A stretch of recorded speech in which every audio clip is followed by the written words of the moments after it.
How's it going, everyone? Chase Moss here at the Golf Academy at Horseshoe Bay, and today we're going to talk about how to get rid of the slice. So let's get right into it. First thing is understanding what causes a slice. So there's two parts to what causes a slice. One is the path that the club travels on into impact, and the second is the direction of which the face is pointed at impact. So for a right-hander, to cause a slice, I would have to swing out to in or to the left with an open face pointed to the right, which imparts this big left to right spin. Flip that for a left-hander. That means you would have to swing out to in or to the right with a face that's open pointed to the left, creating that big right to left spin. First thing we're going to talk about is managing the club face. What I tend to see with most people who slice is that their grip is generally too weak, and so that makes it really challenging to close the club face. So if you're a right-handed golfer and you look down at your left hand and you can't see any of your knuckles when you look down, that makes it a lot harder to square the club face. You have to really work hard to shut this, square it up to the target. There's a lot of extra parts that need to happen. What I want you to try is when you look down, you should be able to see a few of those knuckles. Like right now, I can see all of my knuckles.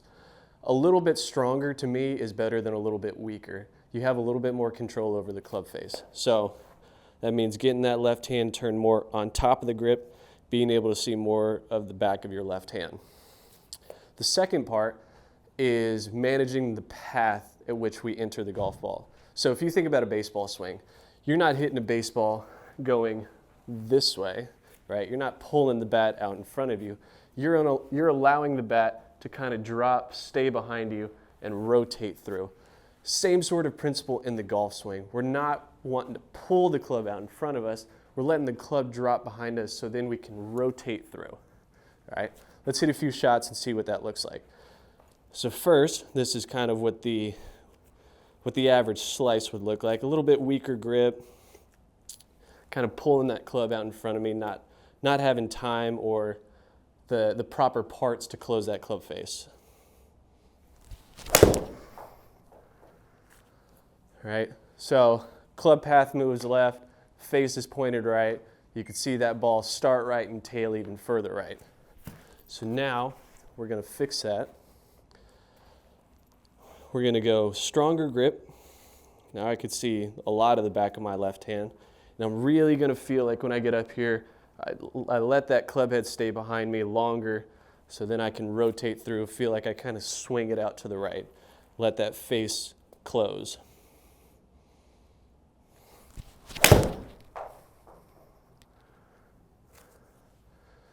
Perfect, just like that.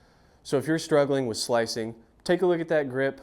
That has a big part to play in being able to control your club face. It also has a big influence in path because generally speaking, most people who have an open face or a weaker grip compensate by coming over the top in order to have any chance of having that ball finish on target. They have to come over, start it left, let it curve back to the right. So take a look at the grip, make sure it's strong enough, make sure that club face is strong enough, and then also feel like we let that club head stay a little bit more behind us so we can rotate through, swing it out to the right. I'm very excited to share a special golf opportunity with y'all where for 1 week you'll be able to play the most renowned golf courses in Ireland. The trip will take place from June 20th to the 27th of 2027, and we'll include all the information in the email blast covering things like transportation, travel, accommodation, food, where you'll be playing, pricing. If you have any other questions, please feel free to reach out to me, either phone or email. I'll be sure to answer those as quick as I can. Do be aware that this is a first come, first serve to the first 24 people. So if you're looking to take this trip, make sure you sign up as soon as possible. If y'all would like to sign up for a lesson or a clinic, links will be down in the description. And as always, thanks for watching.